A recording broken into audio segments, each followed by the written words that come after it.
So this is basically the channel of Silverbow Creek, but there is no water from basically the Silverbow from up there. Joe showed us, come closer.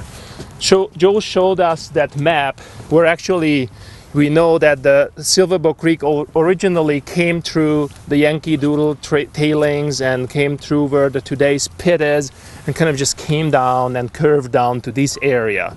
I wouldn't say this is the original channel. This is more likely what was created as metro storm drain earlier that actually took out stormwater and poop from basically from Butte long ago. So what we see in here, you might still ask, why is there water in here? Somebody knows why is there water in here? Can you just pump it in right up there? No. No? No, I will talk about that pumping there thing. There used to be a thing up there. They're pumping. Yeah, there's a brown station. Yeah, that little pump station that serves a different purpose. But the water in here really comes from Blacktail Creek. You see that row of willows? There is in a Y shape. There is another creek coming in, and basically this is backwater from Blacktail Creek. The Silverbow Creek has some groundwater to it, but that groundwater is still extremely contaminated. So they actually built a treatment facility, basically a horizontal well for the whole area, and basically that little brown station is the pumping facility for that. So there's a long pipe system there that captures water, and in underground pipe system it takes it to the water treatment facilities, which is to the west from us. Everybody saw those water treatment lagoons, and probably some of you actually visited that area and you know what is it doing. So it has still really low pH. It has metals in there, has kind of lots of contaminants that do not meet water aquatic life standards, and that needs to be treated. So what are they doing there? Anybody visited that water treatment facility? Who did?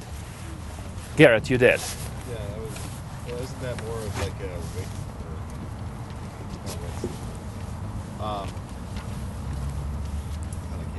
it's like wastewater treatment plant for, yeah, there is the communal wastewater treatment. They're just right next to one another, and the communal wastewater treatment just works at every normal wastewater treatments. We won't go into the details, but basically just right next to it is the water treatment lagoons that actually supposed to clean groundwater from the area. And basically what it does, like it does most of the time, just they add a lot of lime to it. And basically they raise the pH of the water up to around 10, because that's where I think also arsenic precipitates out. If they actually are not reaching that level, it won't precipitate out.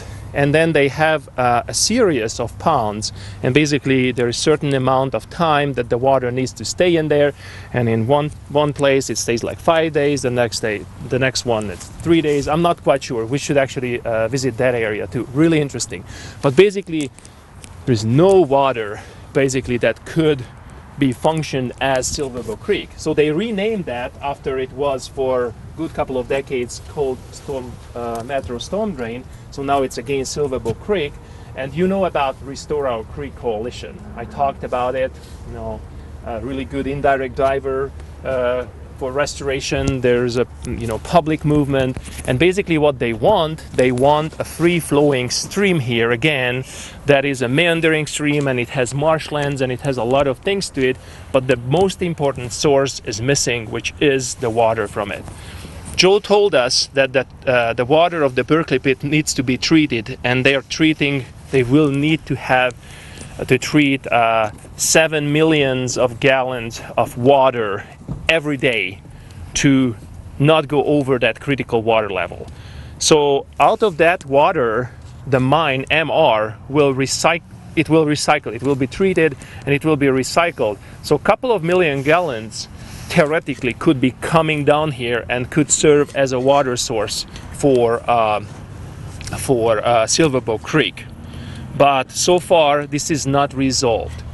There is another thing that is really crazy here, and we mentioned the stormwater issues, right? It would have been actually nicer to talk about that up on the hill, but now we know there is over 400 acres of land that has been reclaimed, so has grass instead of having just the poor mine waste that we saw at the diamond. So you can imagine before, decades ago, when reclamation didn't start yet, the whole hill was just exposed waste. If stormwater run down here, the water in these creeks couldn't be really low. I wouldn't say it would be 1.8 or something like that we measured, but even if it's like around 4, that's pretty low. So we don't want that. And the biggest source of contamination before basically the Berkeley pit happened was basically the mine water that came right up from the mine. So Joe mentioned that in 1982 was when they shut off those pumps that pumped out the groundwater from the pit, and basically that water directly came down to Silverbow Creek. So I would say now the situation is much better, because basically they were pumping maybe 6-7 millions of gallons of water down to Silverbow Creek every day, which was not treated. It just went down to Missoula right away. You can imagine what water standards were out here. No fish, nothing.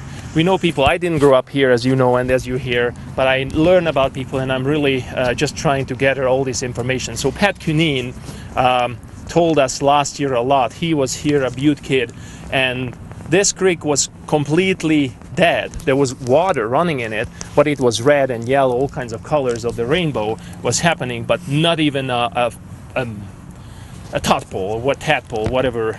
No birds, nothing came here. But Blacktail Creek was still a living creek, so they actually had these fishing competitions, and it was really striking. There was a picture taken probably from now where the highway or the railway, probably it was the railway line. You could see this Y intersection of the water. Kids were just actually grouped at where the willows are now, and they were fishing like crazy because the fish came up right here, and then, you know, as they met Silverbow Creek, they was like, whoa, you know, they probably just sensed they would have died if they went in. Probably a lot of them went in, but they were concentrated. They knew, they kind of sensed that the water quality for them is not good. So it was a great fishing spot here.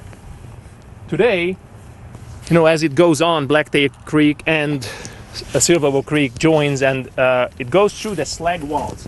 You can actually see parts of the slag wall here. It goes through that canyon, and it will go down to Warm Springs and to Missoula. But what I would like to tell here still is that in this area there was 9 smelters, and we learned last week when we were at the Parrot smelter, the Parrot tailings, which was the first smelter in Butte, that the reason why it was so close down on the flats and up on the hill was because they had the source of water. So all for those smelt, the process to actually be able to smelt their material, then needed a lot of water.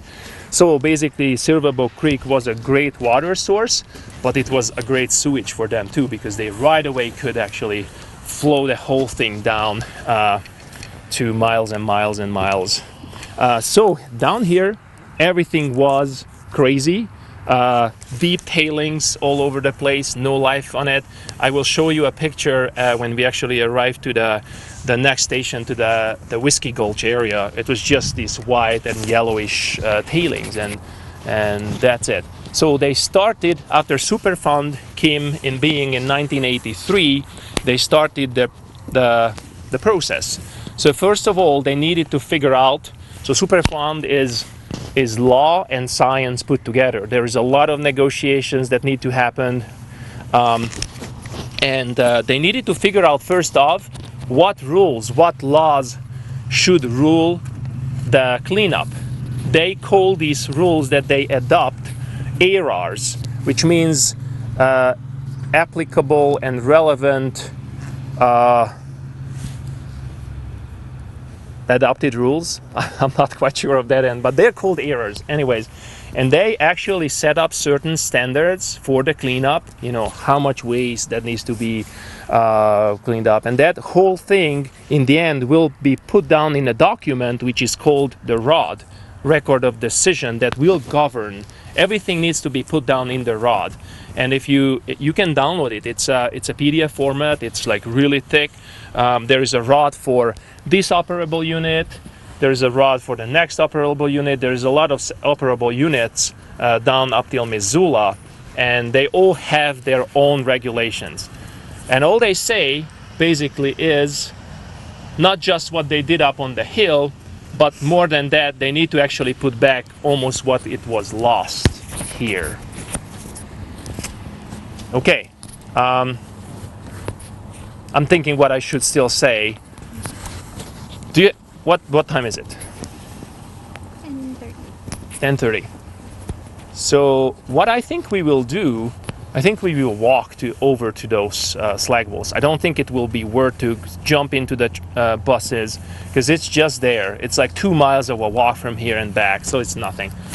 No, you can see it. It's just we go over the road and it will be on the other side. So we slowly try to walk there and we'll see it.